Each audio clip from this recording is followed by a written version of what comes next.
les marchés financiers avec IG Markets, CFD Trading. Bonjour, c'est Gilles du site boursicoté.com. Voici l'analyse technique des principales paires de devises du marché Forex ainsi que l'analyse de l'or et du pétrole pour les matières premières. Nous sommes le jeudi 13 octobre 2011 et aujourd'hui sur l'euro-dollar nous constatons un petit mouvement de consolidation suite à la forte hausse enregistrée sur la journée d'hier. Donc nous venons ici rechercher alors mouvement technique très intéressant qui, s'il est validé, pourrait être assez intéressant pour jouer puisque regardez, suite à la forte hausse et donc à la cassure de ce point haut sur la séance d'hier, donc nous sommes venus rechercher un nouveau plus haut sur la zone des ici 1,38,34 et puis phase de stabilisation que je vous annonçais hier avec un petit retour ici et regardez le plus bas de cette séance, hein. Si on regarde le plus bas ici de la séance, donc 1,3685 que l'on compare avec le plus haut donc d'avant-hier, à savoir les 1,37, et bien on voit que cette zone a joué le rôle de support, l'ancienne résistance a joué le rôle de support, et là vous voyez que cette bougie ici tente de repartir à la hausse puisque nous repartons ici en dynamique. Alors il faudrait déjà dans un premier temps casser plus fortement le plus haut de cette bougie, à savoir les 1,3747. Nous sommes pour l'instant sur le plus haut à 1,3746,3, donc la cassure n'est pas encore effective, et puis revenir sur cette résistance des 1,3754 pour donner un potentiel mouvement haussier qui serait confirmé ici par le MACD. Attention, vous voyez qu'on n'est pas loin du surachat au niveau du stochastique RSI. Donc ici on pourrait confirmer par le MACD pour avoir un mouvement de continuité et donc un overlap quasi parfait sur l'euro dollar. Vous voyez bien ici cette résistance ici marquée par ce plus haut, et bien suite à cassure on revient sur cette zone comme support et on repart dans la continuité du mouvement, donc pour confirmer le fond de tendance. Alors nous sommes toujours sur l'euro dollar, donc sur une sortie de trend à la hausse. On voit que nous avons cassé les précédents plus hauts d'une manière, je dirais, presque facile, hein, puisque tous les plus hauts qui constituaient les points de référence pour la tendance, pardon, pour la résistance baissière, eh bien, ont été cassés. Donc ici, on est en train de confirmer le retournement à la hausse. Donc certainement mouvement à la hausse, donc moyen terme qui est en train de se mettre en place. Donc on va attendre les premières phases de consolidation un peu significatives pour voir si les plus bas eh bien, sont toujours aussi dynamiques. Vous voyez que là pour l'instant on était parti sur un support ici et que depuis la cassure on a l'impression qu'on a tendance à vouloir repartir sur une dynamique un peu plus forte. Donc on attend ici le retournement et effectivement si on vient remarquer un nouveau plus haut, eh bien on pourra tracer un autre support ici qui sera plus dynamique et qui collera donc mieux à la tendance moyen court terme. Donc tendance haussière sur l'euro dollar avec un petit signal ici qui est jouable. Bon, si tant est que vous regardez la vidéo alors que ce signal est encore possible.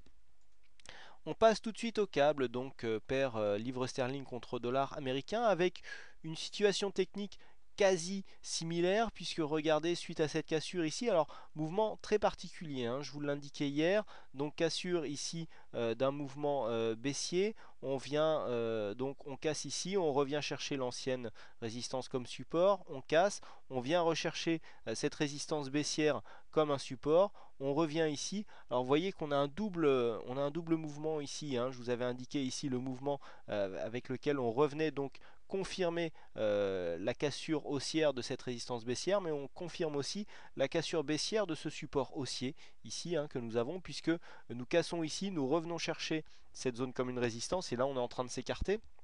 Donc par contre la cassure baissière sera confirmée si nous passons sous la zone ici des 1,5540.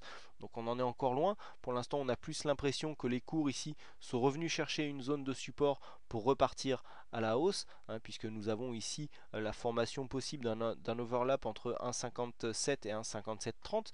Donc on est revenu chercher ici la zone comme un support avant de repartir à la hausse. Donc pour l'instant on attend une confirmation. Alors ça serait intéressant que les cours repartent à la hausse, puisque là on pourrait confirmer une totale inversion de tendance, puisque hier je vous rappelle nous étions ici sur une sortie de tendance baissière sur l'entrée donc dans un range. Et là, avec la cassure du jour et donc de cette zone des 1,5715, eh bien, nous avons eh bien, un retour de la dynamique haussière, puisque là, on voit que si ce mouvement de retournement qui est naissant, hein, pour l'instant, se confirme, eh bien, on aurait le retour d'une dynamique court-moyen terme qui serait haussière. Donc attention, on attend quand même une confirmation par les indicateurs, mais là, ici, le retour du mouvement haussier semble être au goût du jour. On continue donc avec le dollar yen avec un mouvement, bon ben, je vous l'indiquais hier, hein, voilà, fort mouvement ici qui a fait monter les cours d'un seul coup et puis eh bien on redescend tout doucement, un peu comme beaucoup de mouvements qui arrivent dernièrement, hein. On a eu là aussi, on en a eu un énorme ici, hein, ça a été une des premières interventions de la banque centrale du Japon et vous voyez on est totalement venu reperdre tout ce que l'on avait gagné, donc bon.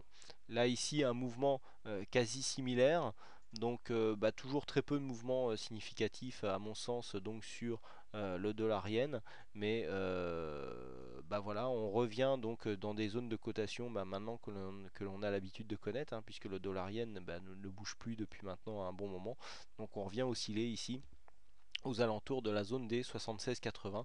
Toujours peu de choses à faire sur cette paire de devises. On passe maintenant aux matières premières et donc à l'or, l'or qui vient nous casser. Alors c'est assez intéressant puisque hier nous avions quand même une belle séance haussière et vous voyez que l'or était parti en corrélation totale avec les actions et là je vous avais dit qu'on pouvait avoir une brusque remontée en cas de consolidation. Et bien aujourd'hui nous avons eu une petite baisse des marchés. Vous voyez que l'or est venu eh bien casser le support haussier. Alors donc la cassure est en cours. Il faut attendre ici de voir le mouvement s'il veut revenir par au-dessus. On n'a pas une grosse confirmation au niveau des indicateurs. Vous voyez, hein, le signal baissier est vraiment très peu puissant. On serait plus là sur une sortie, sur une phase neutre, hein, puisqu'on a vraiment très peu de dynamique sur cette cassure. Bon, on n'a pas des volumes, on n'a pas les volumes sur l'or, donc on ne peut pas corréler avec les volumes. Vous voyez qu'on est arrêté ici par les bandes de Bollinger inférieures. Donc là, à mon sens, bon, on vient ici, alors ce qui est intéressant quand même, c'est qu'on vient ici tester cette résistance baissière, donc résistance baissière qui est quand même assez intéressante puisqu'on part de loin ici, on vient, on vient marquer un point bas et puis on remonte doucement, on a une espèce de triangle qu'on pensait être un triangle donc un triangle haussier et puis bah, finalement vous voyez comme je vous disais bon en général un triangle c'est mieux quand il est cassé sur le dernier tiers, là on est vraiment très proche de la pointe et on s'achemine vers une sortie de triangle je dirais en tendance neutre hein, puisque là on voit au niveau des indicateurs donc eh bien on n'a pas vraiment un fond de tendance qui est apparu. Idem au niveau du stochastique, on serait plutôt légèrement haussier au niveau du stochastique, mais relativement neutre au niveau du RSI. Donc là, avec les bandes de Bollinger qui sont assez rapprochées, on s'achemine vers une sortie ici de mouvement sur une phase relativement neutre, hein, à voir donc si c'est cette résistance baissière ici qui continuera à jouer son rôle, hein, énormément de tests. Alors énormément de tests sur cette résistance baissière, si on devait avoir une cassure, ça pourrait libérer pas mal d'énergie et donc booster les cours à la hausse. Et enfin, on termine par le pétrole, donc le pétrole qui vient consolider aujourd'hui en même temps que les marchés.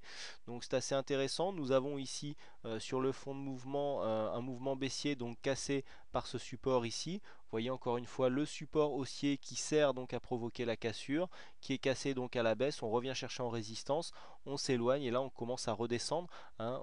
On confirme ici par la cassure de ce point bas qui était significatif. Donc là voilà, on vient marquer une petite phase de consolidation.